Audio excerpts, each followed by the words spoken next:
20 ans, on va louer ton Dieu. Parce que ta prospérité sera figurante. Ça sera figurante.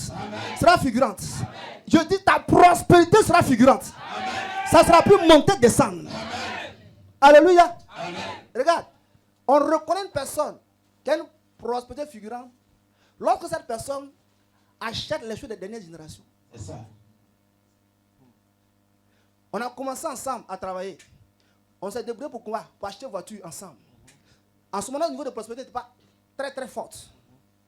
Mais moi, j'ai marché le Seigneur et mon niveau de prospérité a augmenté. Donc, je peux acheter les dernières choses qui viennent de sortir. Mais comme toi, tu n'as pas marché le Seigneur, alors tu n'as plus les moyens pour t'offrir ce que moi je peux t'offrir maintenant. On a commencé au même niveau. C'est pas parce que quelqu'un va à Dubaï que tu ne vas pas qu'il a problème comme toi. C'est parce que quelqu'un va à Sini pour ses week-ends que tu ne vas pas à Bassam qu'il a problème comme toi. Donc, écoute-moi, cette affaire de prospérité-là, si tu dors, tu ne te lèves pas pour changer de mentalité, tu seras aigri et tu vas mourir avant ton temps.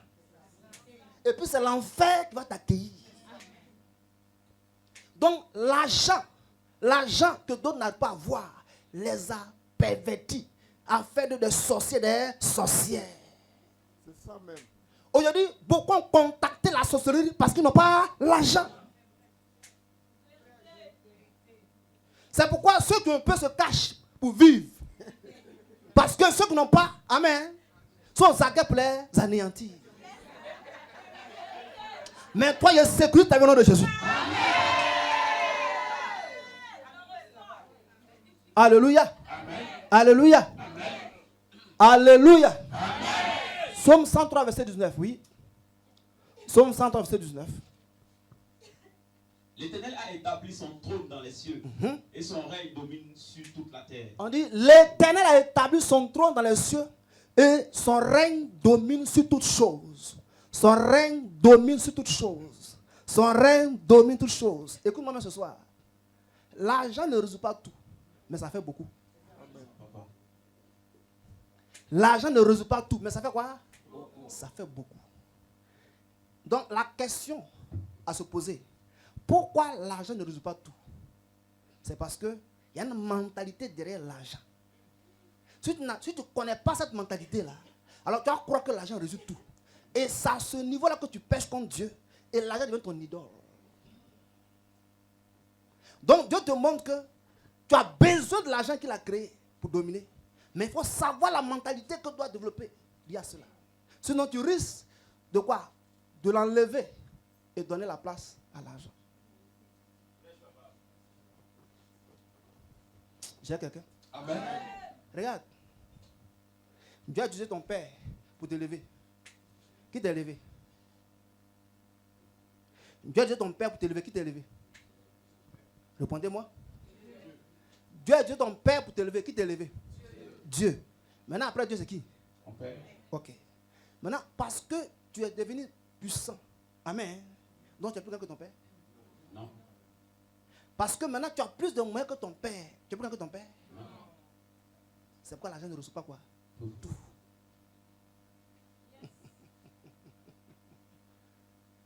Donc, Dieu ne va pas te bénir pour que tu viennes désordonner. Tu viens quoi? Tu viens quoi? Le mot méchant.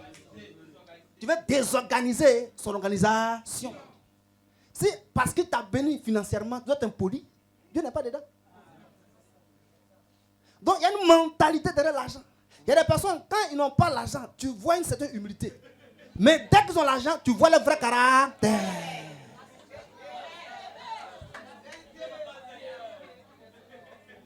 Tu vois ton fils, oui papa. Maintenant, quand il a l'argent, oui papa. Mais qu'est-ce qui l'a mené à quoi? À s'incliner? C'est la pauvreté. Maintenant, qu'est-ce qui l'a mené à marcher comme ça? C'est l'argent.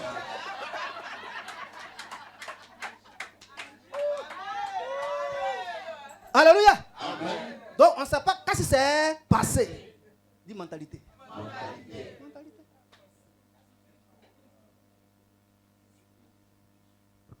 Maintenant, je vais te montrer à quoi ressemble là où Dieu vit. Beaucoup lisent la Bible, mais ils ne mesurent pas l'ampleur de là où Dieu vit. Ce soir, je vais te donner une information comme ça. Dieu ne vit pas au ciel. Amen. Dieu ne vit pas quoi? Au ciel. Dieu ne vit pas au ciel. Le ciel est son palais. Amen. Dieu ne vit pas quoi? Au ciel. Le ciel est son palais. Parce que quand tu lis Genèse 1, verset 1, on dit au commencement, Dieu créa les cieux et la terre. Au commencement, Dieu créa les cieux quoi? Et la terre. Bon, où il était avant de créer les cieux et la terre? L'estim. Donc, si Dieu était quelque part avant de créer les cieux et la terre, dans les cieux, ce n'est pas là où il dort. Donc, au commencement, Dieu. Donc, le ciel existait après Dieu, pas avant Dieu. Donc, où dormait Dieu? Où logeait Dieu avant de créer le ciel et la terre? Donc, le ciel n'est pas la demeure de Dieu. Le ciel est son palais. Il va là-bas siéger, amen, sur les affaires de l'humanité. Donc, son palais là, regarde comment il a conçu son palais. Quand tu regardes un peu son palais, est-ce que tu peux dire que Dieu a onction? La première chose que tu regardes au ciel, ce n'est pas l'onction que tu vois.